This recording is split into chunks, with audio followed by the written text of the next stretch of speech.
स्वाहा तत्सवितुर्वरेण्यं भर्गो देवस्य धीमहि धियो यो नः प्रचोदयात्। शांति शांति शांति ओम। सत्य की आवाज यूट्यूब चैनल से जुड़े हुए सभी साथियों को मेरा हार्दिक नमस्ते। साथियों, आज मैं जन्म दिवस पर कुछ चर्चा करने जा रहा हूं। जन्म दिवस के विषय में एक वीडियो में इससे पूर्व दे चुका हूं यूट्यूब चैनल पर। उसका दूसरा भाग ये आज मैं आपके बीच में रखने जा रहा हूं। आज जानेंगे हम कि जन्म दिवस क्या है, उसको कैसे मनाएं, उससे लाभ क्या प्राप्त हो रहा है। आज जन्म दिवस लगभग हर परिवार में प्रत्येक बच्चे का मनाया जाता है, परंतु क्या वो हम उसको सही मना रहे हैं? क्या मनाने का उद्देश्य हमारा पूर्ण हो रहा है? ये सब हम चिंतन करेंगे। साथियों, आज देखने में आता है कि हमारे संस्कार, सारे के सारे संस्कार बिगड़ रहे हैं और संस्कार बिगड़ने के कारण अविद्या की वृद्धि हो रही है, क्योंकि शास्त्रों में कहा गया है संस्कार दोषाच्चा विद्या। संस्कारों में दोष आने से अविद्या की वृद्धि होती है, और जहां विद्या की वृद्धि होती है वहीं दुर्गुण, दुर्व्यसन, दुराचार, ईर्ष्या, द्वेष, चरित्रहीनता आती है। और यही आज देखने में समाज में विशेष आ रहा है। आज हमारी युवा पीढ़ी विलासिता की ओर, बिगाड़ की ओर अग्रसर है। ऐसा समाज का माहौल बन गया है जिससे हम अपने ज्येष्ठ श्रेष्ठों का भी सम्मान, आदर करना भूल गए, उनके आज्ञा का पालन करना भूल गए हैं। इससे सिद्ध हो रहा है हमारे संस्कार बिगड़ रहे हैं। संस्कारों की यदि हम व्यवस्था को देखें तो हमारे ऋषियों ने बड़े ही ढंग से वेदों के माध्यम से 16 संस्कारों की व्यवस्था दी, गर्भाधान से लेकर के अंत्येष्टि तक, जिनमें 15 संस्कार हैं, संन्यास तक, और अंत्येष्टि 16वां कर्म अंत्येष्टि है। इन सारे संस्कारों में गिने चुने 1-2 संस्कार हो रहे हैं, और जैसे नामकरण 5वां संस्कार, इससे पूर्व हमारे सारे संस्कार छूट जाते हैं या अव्यवस्थित तरीके से होते हैं। और नामकरण जो है बच्चे का 5वां संस्कार है, वो भी हम ठीक तरीके से नहीं कर पा रहे हैं, करा पा रहे हैं। इसी तरीके से विवाह संस्कार दूसरा है हमारा होता है, जो 13वां संस्कार है। तो विवाह संस्कार भी हमारा अभ्रंश हो रहा है, उसको भी हम विद्वानों को बुलाकर कराते हैं। संस्कारों में जिन विद्वानों को आना चाहिए, जिनको उपदेश करना चाहिए, जिनके अंदर उपदेश करने की विद्या क्षमता है, उनको नहीं बुलाते हैं। और बुला भी लेते हैं कहीं कहीं विद्वानों को, तो उनको समय नहीं हम देते। जल्दी जल्दी करने से सारा का सारा संस्कार बिगड़ जाता है। तो आज हमारे सारे संस्कार बिगड़ रहे हैं। यही कारण हमारी संतान युवा पीढ़ी भी आज बिगाड़ की ओर है। इसी तरीके से आज प्रत्येक घर में जन्म दिवस आ गया है, जिसको लोग बर्थडे बोल रहे हैं। ये बर्थडे कहां से आया? ये हमें कुसंस्कृतियों से मिला हुआ है, जिनके यहाँ कोई संस्कार है ही नहीं, कुसंस्कार हैं। हमने अपने संस्कारों को छोड़ दिया और कुसंस्कारों को अपनाना शुरू कर दिया है। इसलिए हम चाहते हैं हम सब संस्कारों को जाने, कुसंस्कारों का त्याग करें, संस्कारों को धारण करें, कराएं। जन्म दिवस की विशेष आज बात करनी है। वैसे हमारे सत्य सनातन वैदिक मर्यादा के अनुकूल हमें जन्म दिवस उन महापुरुषों को मनाना चाहिए, चाहे हमारे परिवार को या हमारे समाज को हो, जिन्होंने समाज को कुछ दिया है, जिन्होंने समाज को मार्गदर्शन दिया है, समाज को ज्ञान दिया है। किसी न किसी क्षेत्र में उन्होंने विशेष काम किया है, जो संपूर्ण समाज के लिए, परिवार के लिए सुखदायी सिद्ध हुआ है। ऐसा उन्होंने अपना जीवन बनाया, तो हमें उनके पगचिह्नों पर चलना चाहिए और उनकी जैसी ही व्यवहार शैली को अपनाना चाहिए। इसलिए उनके जन्म दिवस मनाने चाहिए। उनके जन्म दिवस पर हमें उनकी विशेषताओं का गुणगान करना चाहिए, प्रचार प्रसार करना चाहिए, जिसे आम नागरिक सुने और अपने जीवन में धारण करे। ऐसे महापुरुषों का हम निर्वाण दिवस भी मना सकते हैं। निर्वाण दिवस पर भी उनके जीवन चरित्र की चर्चाएं होनी चाहिए और उनको हमें अपनाना भी चाहिए। इसलिए श्रेष्ठ लोगों के, आदर्श लोगों का हमें जन्म दिवस आदि मनाना चाहिए। लेकिन आज परंपरा हो गई कि हम छोटे छोटे बच्चों के, जब बच्चों ने जन्म लिया है, गोद में हैं बच्चे, और हमने 1 वर्ष का बच्चा हुआ जन्म दिवस मनाना शुरू कर दिया है। यदि वो भी मनाए तब भी कोई हानि की बात नहीं, लेकिन उसको भी हम अपनी वैदिक परंपरा के अनुसार मनाएं, भारतीय परंपरा के अनुसार मनाएं, तो उससे हमारे बच्चे का विकास हो सकता है, उसका जीवन आदर्श बन सकता है। परंतु हम उसको भी अपनी भारतीय परंपरा के अनुसार नहीं मनाते हैं, विदेशी कुछ संस्कृतियों के माध्यम से मनाते हैं। जैसे जन्म दिवस होता है आज की परंपरा में, तो हम यही नहीं समझ पा रहे हैं कि लोग शोक मना रहे हैं कि हर्ष मना रहे हैं। जो वर्ष हमारी चली गई, उस जीवन से जो वर्ष चली गई हमारे जीवन में, वो न्यून हुई, हमारी आयु उतनी कम हुई, तो मैं समझ नहीं पा रहा हूं कि उस जो वर्ष चली गई उसके जाने का हम शोक मना रहे हैं, या नई वर्ष आने का, जो नववर्ष आगे आने वाला है, उसका हम हर्ष मना रहे हैं। ये सिद्ध नहीं हो पा रहा है कि हम हर्ष मना रहे हैं कि शोक मना रहे हैं, क्योंकि ऐसी मिली जुली व्यवस्था वहां देखने को मिलती है। पहले वहां निर्माण होता है, फिर विनाश की तरफ हम जाते हैं, जबकि हमारी संस्कृति, भारतीय संस्कृति विनाश से निर्माण की ओर है, अंधकार से प्रकाश की ओर है। और वहां पर हम विपरीत हैं, वहां प्रकाश से अंधकार की ओर जाते हैं, निर्माण से विनाश की ओर जाते हैं। जैसे प्रत्येक नर नारी को मैं देख रहा हूं, आज जन्म दिवस मना रहा है बच्चे का, तो सबसे पहले गुब्बारे फुलाए जाते हैं, फिर उनको फोड़ा जाता है। पहले मोमबत्तियां जलाई जाती हैं, फिर उनको बुझाया जाता है। पहले केक को बनवाया जाता है, फिर उसको काटा जाता है, बांटा जाता है। ये क्या है? मैं समझता हूं हमारी संस्कृति में कोई ऐसा कार्यक्रम नहीं है, कोई ऐसा संस्कार भी नहीं, कोई ऐसा त्योहार भी नहीं है जिसको हम इस तरीके से मनाते हैं। पहले मोमबत्तियों को जलाते हैं, फिर बुझाते हैं। हम दीपावली पर बहुत सारे दीपक जलाते हैं, लेकिन बुझाते नहीं है। हम गृह प्रवेश में भी दीपक जलाते हैं, बुझाते नहीं है। हम पूजा पाठ में भी दीपक जलाते हैं, बुझाते नहीं है, उसको निरंतर जलने देते हैं। तो इस तरीके से हमारे यहाँ कहीं दीपक जलाने के पश्चात बुझाने का क्रम नहीं है। लेकिन यहाँ हम देख रहे हैं कि पहले दीपक को हम जलाते हैं, फिर बुझाते हैं, और उसी बच्चे को बुझवाते हैं। तो हम बच्चे को किधर की दिशा देना चाहते हैं, किस ओर ले जाना चाहते हैं, हम ये समझ नहीं पा रहे हैं। बच्चे को हम ज्ञान से अंधकार को ले जाना चाहते हैं, अविद्या को ले जाना चाहते हैं, प्रकाश से अंधकार को ले जाना चाहते हैं, मानव से दानवता को ले जाना चाहते हैं, पशुता को ले जाना चाहते हैं, समझ नहीं पा रहे हैं। ये तो स्वभाव उल्लू जैसा स्वभाव है। वेद में एक वाक्य आया है, मंत्र आया ऋग्वेद में, उसका प्रथम वाक्य उल्लू क्या तुम।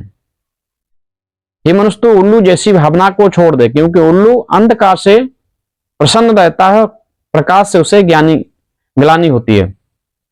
अंधकार में वह रात्रि के समय में अपनी आंखों को खोल करके और झाड़ियों से बाहर निकल के घूमता है, भोजन की तलाश करता है, परंतु दिन में झाड़ियों में आंख बंद करके पड़ा रहता है, उससे प्रकाश से ग्लानि है। ठीक इसी तरीके से मुझे लग रहा है कि हमारे ऊपर उल्लू का विचार हमारे मस्तिष्क में घर कर गया है। विचार रूपी उल्लू हमारे मस्तिष्क में घर कर गया है।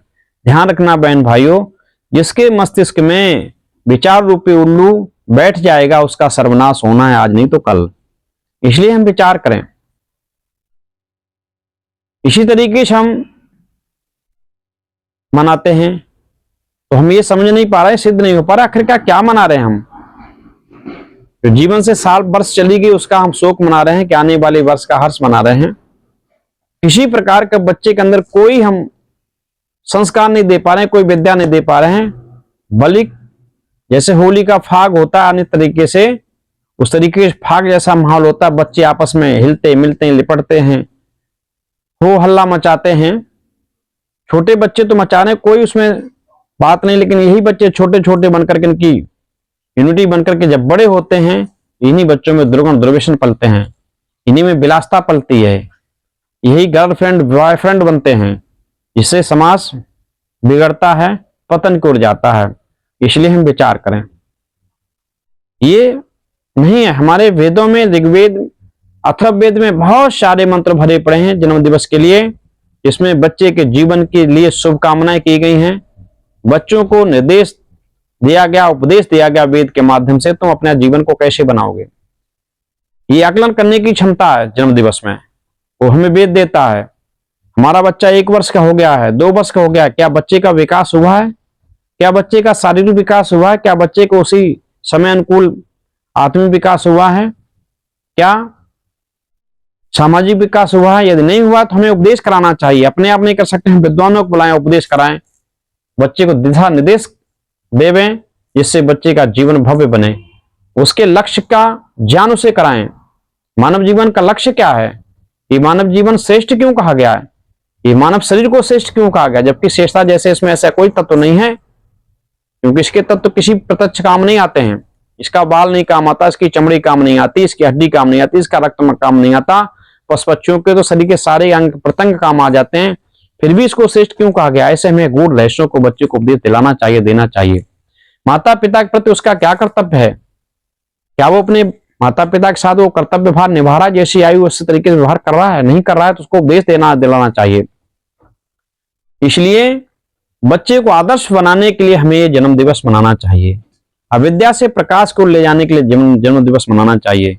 विनाश से विकास को ले जाने के लिए हमें जन्म दिवस मनाना चाहिए। इस तरीके से हमें जन्म दिवस मनाना चाहिए। अपनी वैदिक परंपरा के अनुसार विद्वानों को बुलाएं, घर में यज्ञ करें, यज्ञ वेदी पर बैठा करके वेद मंत्रों के द्वारा उसके जीवन के आदर्श जीवन बनाने की कामना करें, जीवन आदर्श जीवन बनाने के लिए उपदेश कराएं, तब जन्म समाज शुद्ध होगा, सिद्ध होगा सही रूप में, तब हमारे जीवन में घटित होगा। ये बच्चे का पूरे वर्ष में अंत में लेखा जोखा एक तरीके से, जैसे कोई व्यापारी अपने पूरे व्यापार का लेखा जोखा अंत में लेता है, क्या हमने हानि पाई इस वर्ष में, क्या हमने लाभ पाया है। यदि हानि हुई तो उसके लिए सतर्क रहता है, यदि लाभ हुआ तो उससे और अच्छा लाभ प्राप्त करने के लिए कार्य करता है। ठीक है, जन्म दिवस बच्चों को हम मना रहे हैं, तो बच्चों के जन्म दिवस से यही हमें बच्चों को प्रेरणा देनी चाहिए। अपने आप स्वयं उनके लिए सुधार के लिए हम अपने व्यवहार को बनाएं, जिससे बच्चे का विकास कितना हुआ, कितनी आयु हुई, उसके अनुकूल उसका विकास हो रहा है कि नहीं हो रहा है। नहीं हो रहा है तो हमें वैसे प्रयत्न करने चाहिए, और बढ़कर प्रयत्न करना चाहिए, इससे बच्चा हमारा श्रेष्ठ बने। इस तरीके से हम जन्म दिवस मनाना चाहिए। जन्म दिवस पर किसी प्रकार का कोई केक नहीं जलाएं, काटें। हमको फल लाने चाहिए, मिठाई बनवानी चाहिए, संपूर्ण मिठाइयों को बनवाइए, लड्डू बनवाइए, पेड़ा बनवाइए, बर्फी बनवाइए, संपूर्ण मौसम के फल लाइए, उन फलों को संपूर्ण लोगों को बंटाइए, वितरित कराइए। बच्चे को दान देने की उसके अंदर जिज्ञासा उत्पन्न करिए, वो दानी बने। क्यों? दान देने से व्यक्ति के समाज से उसका यश बढ़ता है, दान देने से धन का सदुपयोग होता है, दान देने की प्रवृत्ति होती तो उसकी लूट की प्रवृत्ति नहीं बनेगी। दान देने की जिसकी प्रवृत्ति नहीं होगी वो लूट की प्रवृत्ति करेगा, दूसरों को लूटेगा। इसलिए दान प्रवृत्ति बच्चों के अंदर उत्पन्न हो तो बच्चे के द्वारा हम उत्पन्न करें। बच्चे के जितने वर्ष की आयु उतने ही गिनती हमें दीपक जलाने चाहिए, घृत के दीपक जलाने चाहिए, अपने संपूर्ण घर में, संपूर्ण आवास में सजाना चाहिए, जिससे संपूर्ण प्रदूषण समाप्त हो। घृत के जलने से संपूर्ण प्रदूषण समाप्त हो, उसको भी शिक्षा देनी चाहिए। ऐसे तुम्हारे जीवन में किसी प्रकार कोई प्रदूषण नहीं रहना चाहिए। इस तरीके से हमें गुब्बारे हमें फुलाना चाहिए। गुब्बारों को इसलिए फुलाना चाहिए कि गुब्बारों में जैसे गैस होती है, गुब्बारा क्षणिक होता है, अभी फुलाया कभी ये फूट जाएगा, बहुत लंबा समय नहीं होता। इस तरीके से हमारा जीवन भी ऐसे गुब्बारा जैसा ही है, अल्पकालीन भी है और दीर्घकालीन भी है। कुछ भी पता नहीं कितने समय तक ये जीवन चलेगा, कब तक, लेकिन हमें सावधान रहना चाहिए। अपने जीवन के हर क्षेत्र में जो कार्य हमें कल करना चाहिए वो आज कर लेना चाहिए, कभी कल के लिए नहीं टालना चाहिए। गुब्बारा हमें संकेत देता है। मानव जीवन में हमारा गुब्बारा बत्ती है, जब तक इसमें प्राण वायु है, जब तक इसमें प्राण शक्ति है, तब तक ये अपने कार्य को कर रहा है। और कब इसकी प्राण शक्ति निकल जाए, कब इससे प्राण जीवात्मा निकल जाए, कुछ भी पता नहीं है। इसलिए कोई भी कार्य जीवन में मिला है, एक एक सांस, एक एक पल हमें अच्छे तरीके से जीना चाहिए। एक एक पल हमें ईश्वर के परम पिता परमात्मा को समर्पित होकर जीना चाहिए। एक एक कदम हमें धर्मानुसार उठाना चाहिए। इस तरीके का उपदेश बच्चों को होना चाहिए। इसलिए परम पिता परमात्मा से भी कामना करनी चाहिए, हे प्रभु इस बच्चे के लिए ये वायु सुखदायी हो, ये जल सुखदायी हो, ये अन्न सुखदायी हो, आकाश सुखदायी हो, दिशाएं सुखदायी हो, संपूर्ण प्रकृति का कण कण इसको सुखदायी बने। ऐसी हम कामना करेंगे इस भगवान से, उस परम पिता परमात्मा से। यज्ञ रूप है, यज्ञ को जलाएं। यज्ञो भाई देवता मुखम, यज्ञ देवताओं का मुख है। और सांसारिक उन्नति, लौकिक उन्नति जितनी वह सब देवताओं के माध्यम से, देवताओं के ऊपर निर्भर है। हम देवताओं को जो देंगे, हम जो इस प्रकृति को देंगे वही शेष हमको वापस मिलेगा। यदि हम प्रकृति को शुभ देंगे तो हमें शुभ मिलेगा, अच्छा देंगे अच्छा मिलेगा, यदि बुरा देंगे तो बुरा मिलेगा। जैसे आपने देखा होगा पुराने जमाने में कुआं हुआ करते थे, कुओं में अगर आपने कू की तो उससे प्रतिध्वनि वापस आपको कू की आती थी। यदि आपने कोई अच्छा शब्द उच्चारण किया तो अच्छा शब्द उसके प्रतिध्वनि वापस आती थी।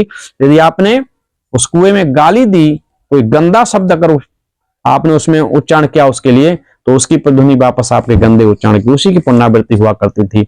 ऐसे ये प्रकृति क्या है, ये सारा ब्रह्मांड कुआवत है, इसमें जो आप देंगे इसको वही आपको मिलेगा। इसलिए हमें अपने बच्चों को संस्कार उत्तम देने चाहिए। उत्तम संस्कारों के माध्यम से बच्चों का निर्माण करना चाहिए। संस्कार का अर्थ ही निर्माण है। यदि हमारे बच्चे का संस्कारों के माध्यम से अच्छा निर्माण नहीं हुआ, देश का अच्छा नागरिक नहीं बना, परिवार का अच्छा आदर्श सदस्य नहीं बना, आदर्श पुत्र नहीं बना, आदर्श बेटा नहीं बना, आदर्श बेटी नहीं बनी, आदर्श कल के लिए पति या पत्नी नहीं बनी, आदर्श पिता नहीं बन पाया, आदर्श देश का नागरिक नहीं बना, तो संस्कारों से कोई लाभ नहीं है, कुसंस्कार हैं। इसलिए ऋषियों ने कहा था संस्कार दोषाचा विद्या, संस्कार बिगड़ने से अविद्या बढ़ती है। इसलिए हम अपने बच्चों के संस्कार बिगाड़े नहीं, संस्कारों को दें। और संस्कारों को नहीं जानते तो हमें अच्छे विद्वानों को बुलाना चाहिए, वैदिक विद्वानों को बुलाना चाहिए और वेद के अनुसार ही हमें संस्कार कराने चाहिए, क्योंकि संस्कार जितने मिलते हैं वो सब वेद के अनुसार हैं। संस्कारों के माध्यम से यह देश सारे विश्व का गुरु रहा है। इसने सारे विश्व को संस्कार दिए, विद्या दी, शिक्षा दी, और ये क्रम पूरे विश्व के लिए लगभग 2.25 अरब वर्ष तक देश का जारी रहा। तभी तक ये देश विश्व का गुरु, विश्व का सम्राट रहा।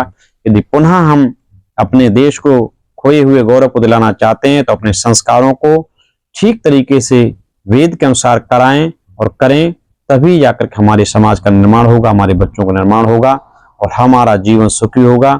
संतान प्राप्ति का हमारा उद्देश्य भी तभी पूर्ण हो सकेगा।